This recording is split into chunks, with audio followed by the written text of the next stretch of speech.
Excuse me, মেনুটা দিয়ে যাবেন। তুই সেই ওই বস্তির মেয়েটা না?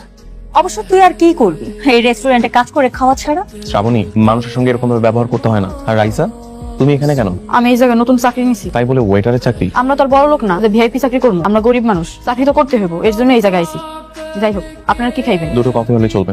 তুমি এরকম ফকিন্নি মেয়েকে কিভাবে বিয়ে করলে বলো তো? দেখো, এটা ছোটবেলার একটা ভুল ছিল, আর কিছুই না। অসভ্য ছোট লোক, দেখে কাজ করতে পারিস না? শ্রাবণী, তুমি চিৎকার কেন করতেছো? ও তো ইচ্ছা করে এটা করে নাই। ও ইচ্ছে করে করেছে। ম্যানেজার, আপনার রেস্টুরেন্টে কেমন ধরনের স্টাফ রাখেন যারা ঠিকমতো কাজ করতে পারে না?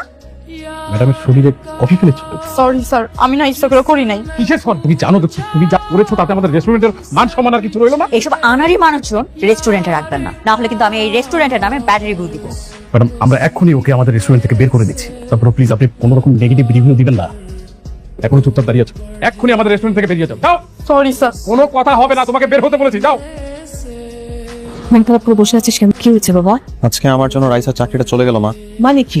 রাইস একটা রেস্টুরেন্টে চাকরি নিয়েছিল মা। আজকে সকালবেলায় সেই রেস্টুরেন্টে আমি শ্রাবণীকে নিয়ে যাই। শ্রাবণী ওকে দেখার পরে খেপে গেল। এমন এমন কাণ্ডগুলো যার জন্য ওর চাকরিটা হারালো। তুই কিছু বললি না? শ্রাবণের জন্য এই মেয়েটা চাকরিটা চলে গেল, তুই কিছুই বললি না। বলেছিলাম তো মা, কিন্তু শ্রাবণী এতটাই রেগে গেল যে আর কোনো কিছু করতে পারি নাই। এখন বোঝ রাইসা কত ভালো একটা মেয়ে। ও বাবা, আমি বলি কি, এখন সময় আছে। হ্যাঁ, তুই রাইসাকে বউ করে নে না।